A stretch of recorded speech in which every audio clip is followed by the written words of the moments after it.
जय हिंद दोस्तों, कैसे हैं आप लोग? आशा है आप लोग बहुत अच्छे होंगे।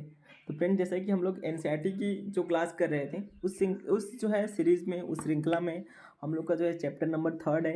इसमें हम लोग जो है टॉपिक वाइज पढ़ रहे हैं, तो आप इसको जो है टॉपिक वाइज क्लियर करते रहिए। आप क्या करिए, आप एनसीईआरटी की बुक है आपके पास, तो आप उस बुक को अपने पास रख सकते हैं। उसके बाद से इस लेक्चर को आप देख सकते हैं, ठीक है ना। आपको बहुत आसानी होगी समझने में। तो इस चैप्टर का नाम क्या है? तो इस चैप्टर का नाम जो है ग्रामीण क्षेत्र पर शासन चलाना। अब देखिए, अब हम लोग की स्टोरी क्या है, इसका बैकग्राउंड में बता देता हूँ इस लेक्चर में। ये पहला वीडियो है, ठीक है, ये चैप्टर नंबर 3 का। तो इसमें आपको जो है पूरा मैं पृष्ठभूमि बता देता हूँ, फिर आप नेक्स्ट पढ़ते रहेंगे। तो आप इसको जो है इसके बाद सीरियल वाइज पढ़िएगा, ठीक है ना। तो इसमें क्या है, चैप्टर नंबर 3 में क्या दिया है, ग्रामीण क्षेत्र पर शासन चलाना।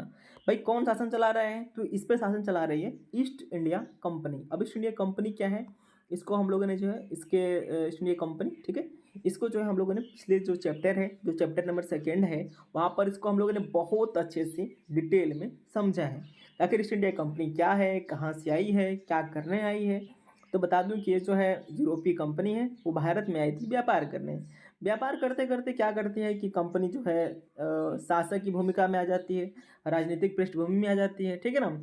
इसके बाद क्या होता है कि अब देखिए समस्या क्या होगी, पहली बार तो कंपनी आई, इस पर राज करने लगी, और राज करने के बाद अब समस्या क्या होगा कि इसको जो है राज्य करना है, तो केवल राज्य को जीतना ही राज्य थोड़ी करना होता है। उसके जो है ग्रामीण क्षेत्र, उसके हर क्षेत्र विस्तार को, शहरी क्षेत्र को, सबको जो है देखना होता है, और सबको जो है एक समायोजित ढंग से लेकर चलना होता है। तो वही क्या होती है कि जो है ये ईस्ट इंडिया कंपनी है, जो अब जो शासक बन गई है। अब जो है ये राजा की भूमिका निभा रही है। तो इस राजा की भूमिका निभा रही है, तो ग्रामीण क्षेत्र पर शासन कैसे करती है, उस चीज़ को जो है इस चैप्टर नंबर 3 में समझाया गया है, ठीक है ना। ठीक है, तो इस चैप्टर नंबर 3 में ये चीज़ समझाया गया है। इसको हम लोग जो है टॉपिक वाइज देखेंगे, ठीक है ना। अब यहाँ पर आप देख सकते हैं क्या दिया है। 1765 में रॉबर्ट क्लाइव मुगल बादशाह से बिहार और उड़ीसा की दीवानी ग्रहण करते हुए, यानी दीवानी कौन ग्रहण कर रहा है, तो रॉबर्ट क्लाइव ग्रहण कर रहा है। किससे? तो मुगल बादशाह से। उसमें बादशाह कौन हुआ करता था? तो 1765 में, यानी जो है औरंगजेब की मृत्यु तो 1707 में हो जाती है, और उसके बाद जो है और जो है अन्य शासक जो है मतलब दिल्ली के सल्तनत पर बैठे बैठे होते हैं, ठीक है ना।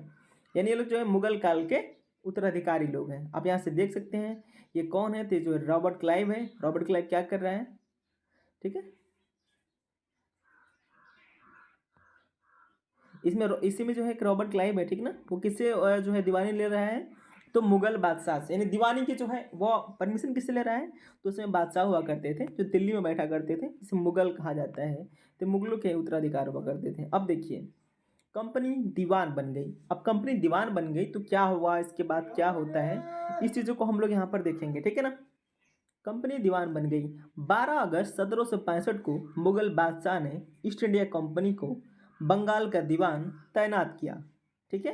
यानी किसने किया, तो जो मुगल बादशाह था, मुगल बादशाह ने 12 अगस्त, आप याद रखेंगे कि जो है बंगाल की दीवानी कब दी गई जो है ईस्ट इंडिया कंपनी को, तो 12 अगस्त 1765 में दी गई। ये पीसीएस के जो है प्री एग्जाम में आपको बहुत हेल्प करेगा, ठीक है ना। नहीं तो क्या करेंगे, वो जो है घटना चक्र का, आप घटना चक्र देखिए। घटना चक्र में जो है आप ऑनलाइन देखेंगे तो आपको मिल जाएगा, नहीं तो आपको पीडीएफ भी गूगल उगल पर आप कहीं हाथ पाँव मारेंगे तो प्रोवाइड हो सकता है, मिल सकता है, ठीक है। नहीं तो आपको जो है फ्लिपकार्ट, अमेजन आपको बेस्ट है आपको देखने के लिए। वहाँ से आप जो है जाके इसको बाई कर सकते हैं, आप इसको देख सकते हैं। घटना चक्र जो है आपके एग्जाम के लिए, खास करके पीसीएस के लिए बहुत जो है बेनिफिशियल है, तो आप जरूर उसको ले लें। इस बात की पूरी संभावना है कि यह घटना मुट्ठी भर अंग्रेजों और हिंदुस्तानियों की मौजूदगी में रॉबर्ट क्लाइव के तंबू में घटी होगी। समझ रहे हैं, ये क्या बताने की कोशिश कर रहा है, जो चैप्टर में जो भारतीय इतिहासकार बताने की कोशिश कर रहे हैं कि जो ये अंग्रेज लोग हैं ना, वो अपने आप को क्या करते थे, आपको शुरू से ही पता है कि अपने आप को श्रेष्ठ दिखाएंगे, बहुत जो है आगे आगे चलकर दिखाएंगे ये लोग क्या है, बहुत महान है। तो इसीलिए जो है बहुत जिस फिगर में दिखाया गया है कि जो है बहुत बड़ा काम हुआ है, लेकिन ऐसा कोई बात नहीं है। तो बहुत छोटी सी घटना होगी, लेकिन मुगलों ने जो है बहुत बड़ा चढ़ाकर इसको, अरे सॉरी, मुगलों नहीं, अंग्रेजों ने, ठीक है ना। लेकिन ऊपर दिए गए चित्र में इस घटना को एक भव्य समारोह के रूप में दिखाया गया है। आप याद रखेंगे कि ये जो चित्रकारियाँ की गई हैं, ये किसके द्वारा की गई हैं, तो ये जो जो हम लोग को जो चित्र मिलते हैं, ये जो है अंग्रेजों के द्वारा ही मिल गई है। अब ये चित्र किसने बनाया है? तो जो है रॉबर्ट क्लाइव, जो एक ऐसे चित्रकार को रखा था जो रॉबर्ट क्लाइव के सभी जीवन के जो है जो महत्वपूर्ण जो घटना होगी उस घटनाओं को चित्रित करेगा। यानी उसके लिए उसका किसका चित्रकार था ये? तो रॉबर्ट क्लाइव का। तो जाहिर सी बात है जिसको पेमेंट देगा, जिसकी जो है जी हुजूरी करेगा, तो उसकी बातें उसमें ज़्यादा बढ़ा चढ़ा कर दिखाई जाएगी। ये चीज़ हम लोग जो है प्राचीन काल में भी हम लोगों ने देख लिया है, कैसे जो है राजा जो है अपने अनुसार अपने लेखक रखते थे और लेखक खूब अपनी जो है बड़ाइयाँ अपने जो है सम्राट की किया करते थे। ठीक है, तो यह चित्र किसने बनाया है? तो यह चित्र जो है जिसे रॉबर्ट क्लाइव ने अपने जीवन की यादगार घटनाओं को चित्रित करने का जिम्मा सौंपा था, उसने ही बनाया था। बंगाल की दीवानी हाथ आ जाना अंग्रेजों के लिए निश्चय ही एक बड़ी घटना थी। सही बात है, दीवानी का मतलब एक तरह से आप समझ सकते हैं राजस्व व्यवस्था जो है अंग्रेजों के हाथ में आ जाना। तो अब पहली बार जब अंग्रेजों के हाथ में राजस्व व्यवस्था आ गई, दीवानी आ गया, तो ये बहुत बड़ा है ना उसके लिए, क्योंकि उसको अब रेवेन्यू यहाँ से जनरेट कर पाएंगी सब, याद रखेंगे आप लोग। दीवान के तौर पर कंपनी अपने नियंत्रण वाले भूभाग के आर्थिक मामलों का मुख्य शासक बन गई। अब उसे अपनी जमीन का शासन चलाने और आमदनी को व्यवस्थित करने का रास्ता ढूंढना था। इसके लिए उसे एक ऐसा रास्ता ढूंढना था जिससे कंपनी के बढ़ते खर्चों को पूरा करने के लिए काफ़ी आमदनी जुटाई जा सके। व्यापारी कंपनी के नाते उसे यह ख्याल भी रखना था कि वो अपनी ज़रूरत की चीज़ें खरीदती बेचती रहे। अब देखिए एक और क्या कर रहे हैं लोग, ये लोग अपना सामान भी इंपोर्ट कर रहे हैं, एक्सपोर्ट कर रहे हैं, ठीक है ना, ये लोग व्यापारी हैं। और दूसरी तरफ जो अपने शासन चलाने के लिए भी ये लोग अपना कार्य करते रह रहे हैं, ठीक है ना। समय के साथ कंपनी को यह भी समझ में आने लगा कि उसे सावधानी के साथ आगे बढ़ना होगा। यानी धीरे धीरे जब कंपनी शासन करने लगी ना, जिसको समझ में आने लगा कि भाई इतना आसान नहीं है, थोड़ा सा हम लोग को रुक कर अपना पाँव जो है संभल संभल कर रखने की आवश्यकता है। ठीक है, कौन सोच रहा है? तो कंपनी। बाहरी ताकत होने की वजह से उसे उन लोगों को भी शांत रखना था जो गांव देहात में पहले शासन चला चुके थे। इसका मतलब क्या है कि गांव में जो है अंग्रेजों को पहले जमींदार हुआ करते थे, ये जो है एक क्षेत्रीय राजा हुआ करता था। जैसे मान लीजिए ये आप लोग इसको पूरा भारत मान लेते हैं, ठीक है। इसमें बहुत छोटे छोटे छोटे छोटे छोटे छोटे हर जो है ग्रामीण स्तर पर भी आपको जो एक मुखिया मिलेगा, ठीक है ना।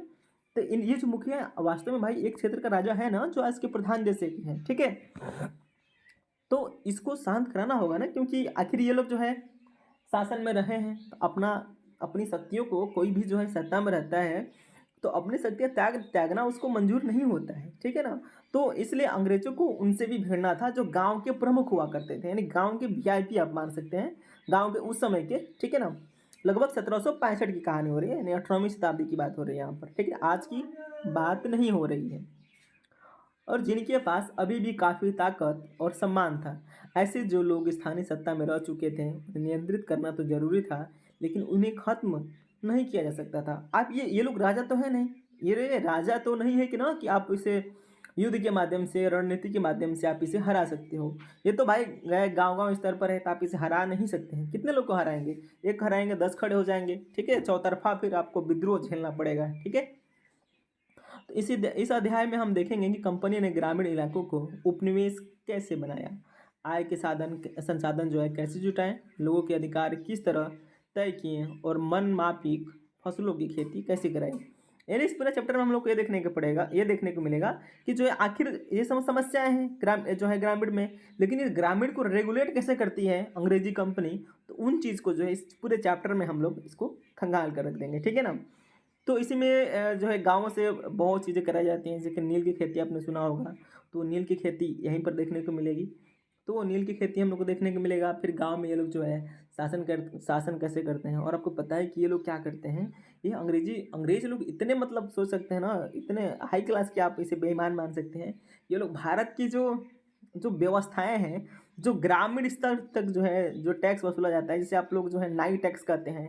अब नाई टैक्स का मतलब क्या है? पहले लोग क्या होता था कि जैसे कि मान लीजिए अभी भी कुछ गाँव में, जैसे कि आप जो पिछड़ा इलाका है, अभी जो पिछड़ चुका है समय के अनुसार से, अभी भी आप वहाँ देखेंगे, या कई ग्रामीण इलाकों में भी ऐसा होता है कि गांव में कुम्हार होते हैं जो क्या करते हैं, मिट्टी के बर्तन बनाते हैं, लोहार होते हैं जो लोहे का काम करते हैं, ठीक है।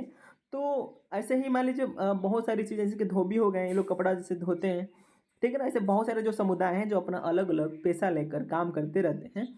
तो क्या होता है कि जब ये लोग जो ग्रामीण हैं, ठीक है, जो मतलब आम जनमानस है, जब वो खेती करती है, कृषि करती है, तो उस अपने पूरे जो है जब कटाई कर लेती है, तो खेत के जो है एक गट्ठर से वो क्या करते हैं ना कि वो एक गट्ठर से जो है उसमें से मतलब एक गट्ठर उन सभी के लिए बचा कर रखते हैं। एक-एक जो है आप कह सकते हैं मतलब 5-5 केजी आप जैसे चावल ऐसे मान सकते हैं, ठीक है ना?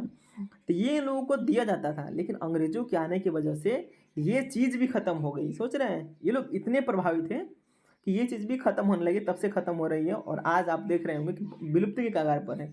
अब ऐसा लोग नहीं करते हैं, जाते हैं, पैसा देते हैं, अपना काम कराते हैं, परंतु ये व्यवस्थाएँ प्राचीन समय से चलती आ रही थी, जो अब जो है कई जगह जो है आपको देखने को नहीं मिलेगी, ठीक है? तो इस चीज़ सारी चीज़ों को हम लोग जो है आगे देखेंगे। फिर जो है कंपनी का आमदनी यानी कंपनी अपनी आमदनी कैसे जुटाएगी, इसको हम लोग नेक्स्ट वीडियो में देखेंगे। सो फ्रेंड्स आज के लिए बस इतना ही। Jai Hind, thank you, bye bye.